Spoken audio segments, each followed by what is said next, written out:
I am Jim Collison and live from the Gallup Studios here in Omaha, Nebraska. This is Gallup's Theme Thursday, Season 5, recorded on August 8th, 2019.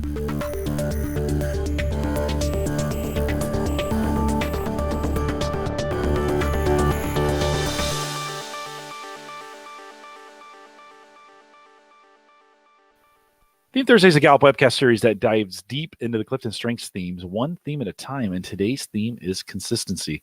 If you're listening live, you can join us in the chat room. Love to have you there. Or if you're listening to the recorded version, send us an email, coaching@gallup.com. Maika Leibbrandt is our host today. She's a workplace consultant here at Gallup. Maika, always great to see you, and welcome to another Theme Thursday.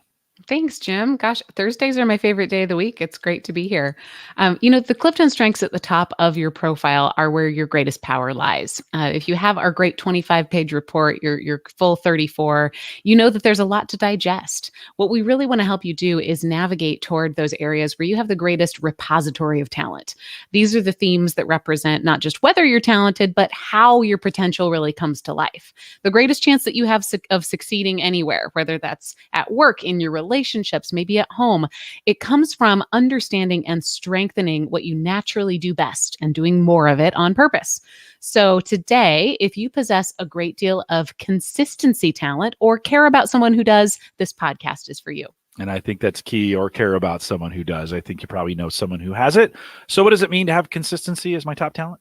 If you have consistency, it means that you aim for efficiency through uniformity, that you notice how people are being treated and naturally gravitate toward fairness or sameness for that treatment for everyone. It probably means that you appreciate rules and clearly set expectations. I think it's one of those, as we've talked about this in previous seasons, I've always emphasized the fact that this theme really is important as we think about how we treat people. And oftentimes in the community, Maika, gets set as I do things consistently, like it becomes a personal thing, like me being consistent. Can you separate those two? Do both exist, or how does that work? Well, it's certainly both. It is an executing theme, and we will talk about that. So a lot of the ways I think that consistency can be understood is by realizing what is it that you do over and over again, because that creates a process that works, sort of like well-worn grooves that work. So that is certainly an element of it. It did used to be called fairness. And so it is about that desire to treat people the same. But I think it's also about realizing that that desire is rooted in the efficiency that you gain. When people are being treated the same, or when they have the same sort of starting point or expectations, that helps us all achieve what we want to achieve that much faster or that much better.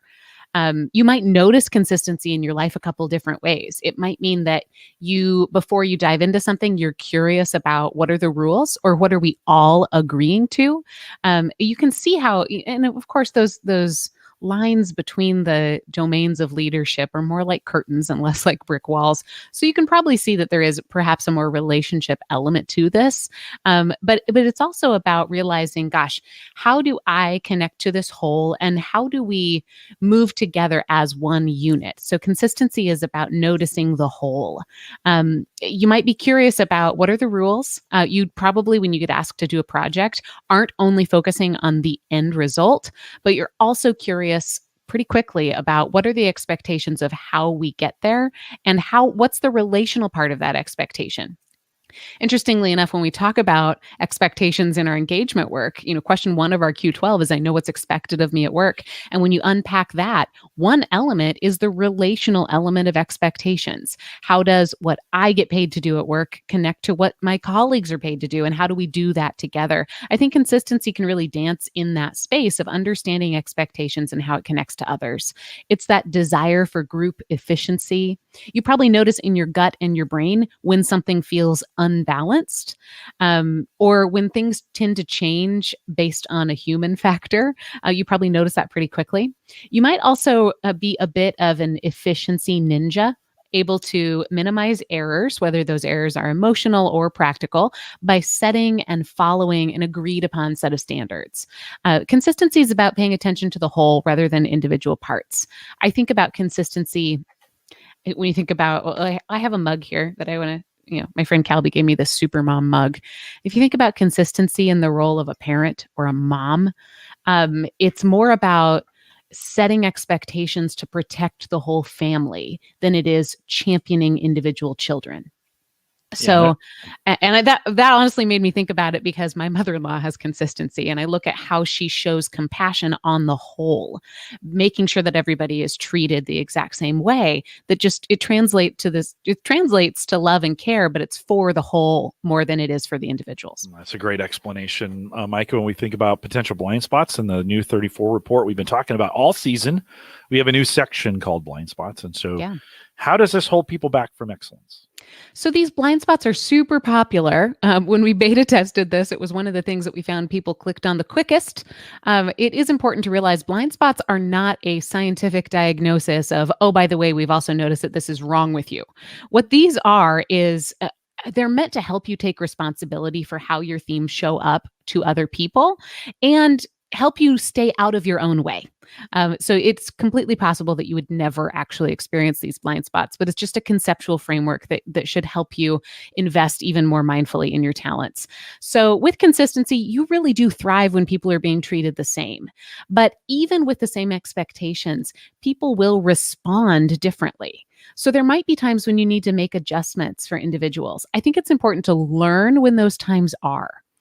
Name the starting point or that trigger point when you notice that somebody's going to need some individual care, and or maybe we're going to need a change in our operating procedure.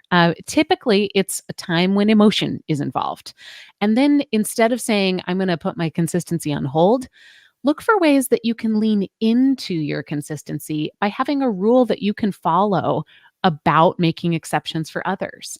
Maybe it's something like every time I need to motivate my team, I'm going to make sure I ask what they individually are turned on by.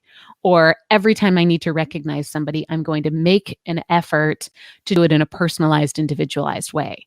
You can see how you're still making those allowances for the beauty and diversity of humanity in a set operating procedure. Another blind spot or I think call out for consistency is you might define the greater good differently than others. You look toward equal treatment and uniform expectations to achieve group efficiency. Other people might never even notice that. They might look somewhere else, or they might even just reject that need to have balance as a group at all. So help people know your motivation. When you are sensing that something is out of balance, know that you might be the only person sensing that. Look for a way to bring it to light instead of just say, blow the lifeguard whistle and say, get back in line. When you have something that you notice that's creating a lack of balance, have a procedure that you offer what it is that you're noticing. One thing, I don't want to trivialize this or make it seem kind of childish, but one thing I love about my kids' school right now is in their preschool classroom, they talk about this notion of a bug and a wish. And I thought it was cute. I thought there's no way my kid's ever actually going to do it. And then I heard him tell his little sister in the car yesterday, hey, it really bugs me when you do this, and I wish you would do that instead. And it was this really great way of just getting his experience out there in the open. And so I think it's about having that procedure that helps people share your motivation, your desire for consistency, and your expected next step. Maybe instead of a bug and a wish, you say, I noticed this and I'm sensing it. Here's the effect it might have. So again, remember that consistency lives in that space of wanting to do things more efficiently, wanting the whole to stay intact, and that there's a lot of great value and motivation in that some people might need to be open to, might need to get the opportunity to hear from you. We get this all the time. Steve brings it up in the chat room, consistency and individualization, both in his top 5. And we think about teams, we think we need to have both of those in there. So how does consistency play out in a team setting? Well, it does live in that executing framework. Consistency is about uniformity among the group, helping us get the job done quicker, safer, better. In a team, I think consistency can be the referee or the lifeguard, making sure that everyone adheres to the same expectations, follows the same rules, and that in turn can create space for each other. Steve, if you want to type a little bit more in the chat, we'd love to know how that plays out for you with individualization right there alongside it. I have worked and coached people who have both. Now, conceptually, those two themes might seem like they're on opposite ends of the spectrum. Consistency says, the best way to treat people is make sure everybody gets the same treatment, whereas individualization might reject that and say the best way to treat people is treat them all as, for what they need in the moment that they need it. However, when you have them both, it's that ability to always individualize or to always anticipate differences. I think consistency has that always element to it. In a team, it can feel relational, maybe even influential. The ability to really round the edges, blend the highs and lows to something more normalized. I think that's what consistency can bring to a group, bringing more balance, less opportunity for sort of outliers or less worry and stress about outliers and more about how do I bring this back into the whole.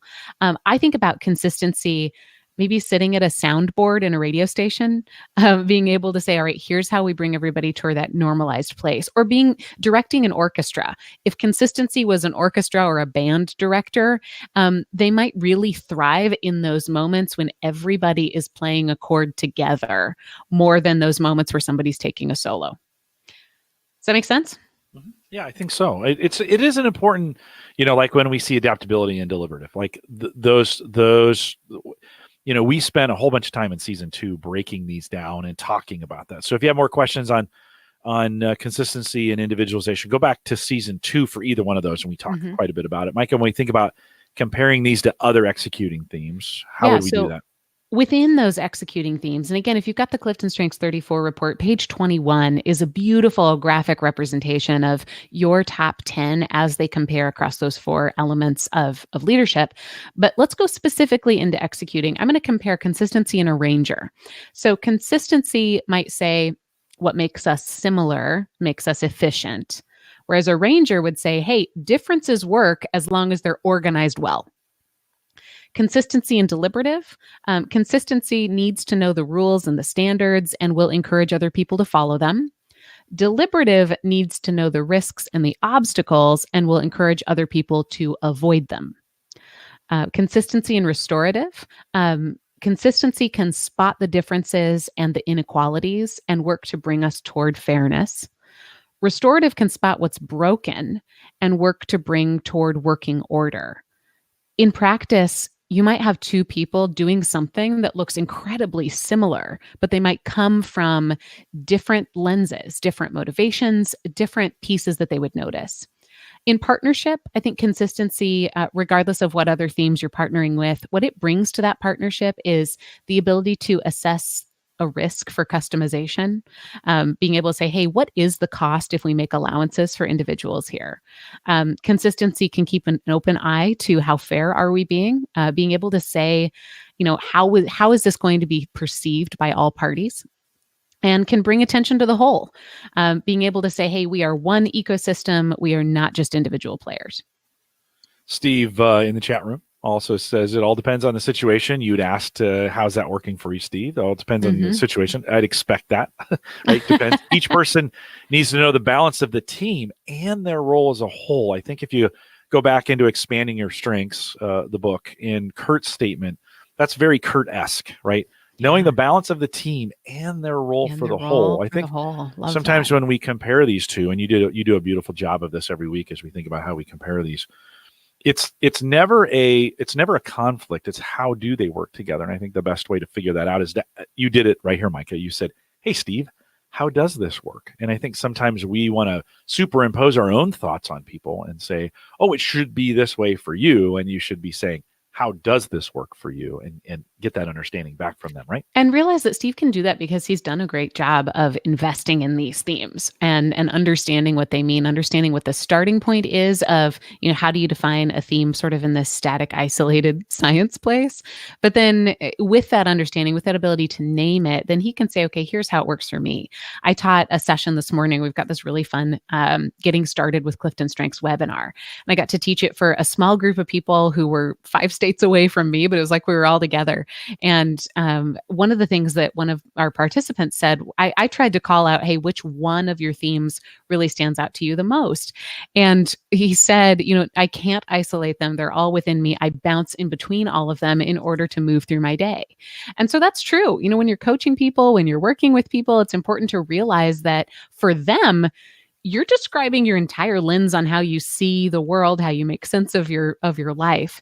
That sometimes it's difficult just to say, okay, well, this is one talent and here's my next talent. But do the hard work of naming those and then allow the client or the person you're coaching or even your partner to describe, hey, here's how it really works in my life. It's an incredibly individualized assessment that we're using here. So we're probably on the wrong track if we think we've got the right answers for everybody. Yeah, no, right on. Okay, advice for communicating. Yeah, be as clear as possible with people with consistency about what are the expectations, what are the rules, and how do they apply to everyone. If there are exceptions to standard rules, make the exception part of that expectation. You might say, we always accommodate this, or we always make an exception for maybe this list of standards here. I would also say be aware of your always, your sometimes, and your most of the time. Are you communicating a rule? Are you communicating an exception to the rule? And are you bringing back the clarity of what those things are? How might I inspire or motivate someone with consistency? Use them as a sounding board when change is happening. Understand that what you might get from somebody with consistency is an ability to help them, for them to help you really assess how this is going to be perceived for everybody. I would say also, if you're going to use them as a sounding board, go to them first before you've made your decision and ask what they notice. Understand the rules as well as what defines success. So not just being able to say you can and cannot, but being able to say, here's really what we're looking for. Talk to them about what a win looks like. What social or practical contracts are we agreeing to with our behaviors? I would also say give them the opportunity to serve as the lifeguard or the referee. Offer a platform where they get to alert the team of any unnecessary customization and perhaps the implications of that. I think that last one's some great advice in a team setting in particular, where they're feeling frustrated because it's not being consistent, and give them that opportunity or that permission to come to you and say, hey, tell me when you're feeling this way. This would be a good thing for me to know. So as we think about people with consistency, what kind of practices can we put into place to use this talent every day? Yeah, so if you have consistency, I want to challenge you to pay attention to your own always practices. What do you do daily that makes your own life run smoothly? How can you deliberately improve upon that habit? Is it time to rewrite it? Are you doing it because that groove has gotten so worn and it's just how you've always done it? Or is there a more efficient way that you could think about making any sort of improvement? I would also say, here's a way to practice consistency. Be the recognition referee of a group that you belong to. Look for opportunities to make sure people are getting the praise that they deserve based on the job that they've done. Very often, the people who get the praise are the ones who take that guitar solo, even if it wasn't planned. But I think consistency has an eye for realizing who is adhering to the agreement that we made originally. And so go out of your way, be the conscience, be the person who reaches out and recognizes those people, offer praise to someone on a regular basis, make it part of your habits.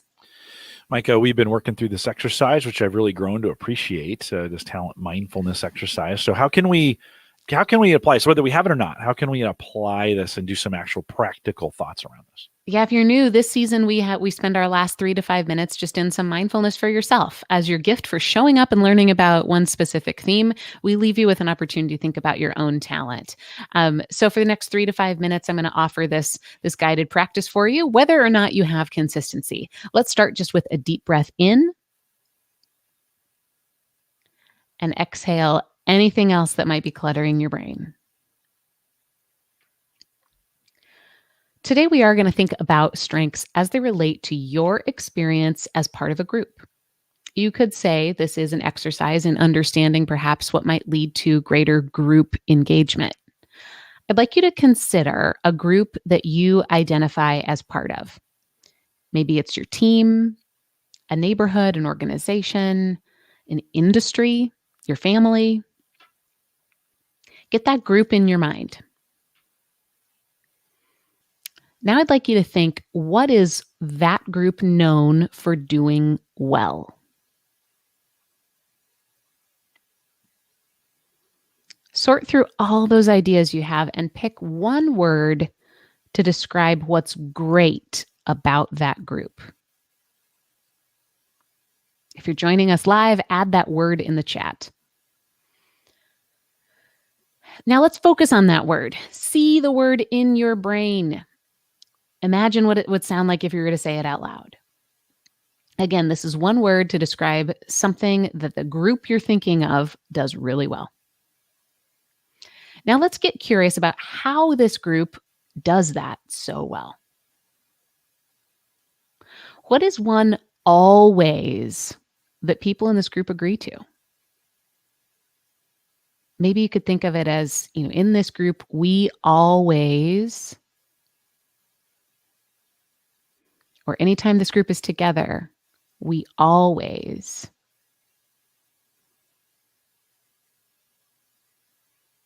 Now think of the role that you specifically play within that group.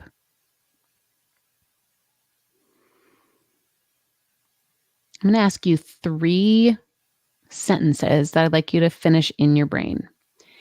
As part of this group, here's something I enjoy doing.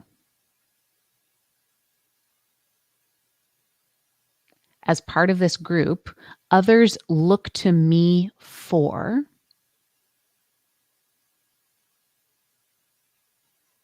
In this group, I always.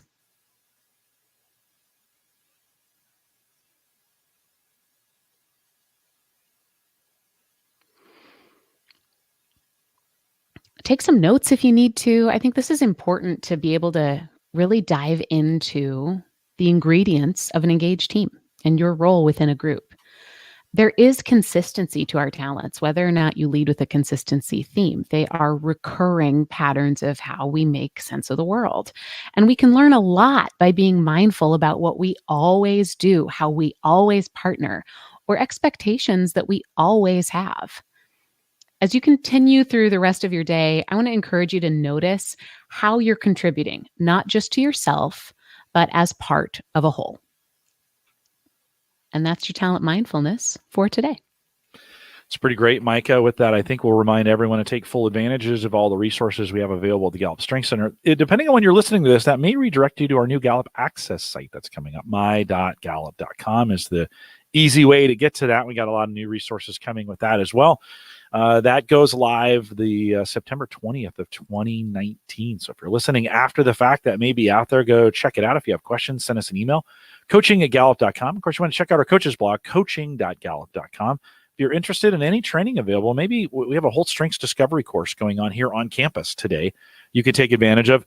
All our courses are laid out on our courses site. Go to courses.gallup.com. See if there's one maybe near you that you can take advantage of. If you want to sign up to get registered for these events to join us live, it's a lot of fun. Well, you get the pre and the post and the mid show. You don't get that on the recorded versions or the edited version of those. Sign up at our Eventbrite site. Go to gallup.eventbrite.com. And of course, join us on our Facebook group, facebook.com/groups/call-to-coach. Wouldn't say consistency, our editor, Mark, I was just meeting with him this morning, and he listens to all of these and consistently makes sure the transcriptions are done correctly. We don't get everything right, but we get pretty close. Mark, thanks for doing that as well. And one of his talents is just making sure everything we do is right. So Mark, thanks for doing that. With that, we'll say thanks for listening. Stay around for the next show if you're listening live. With that, we'll say goodbye, everybody.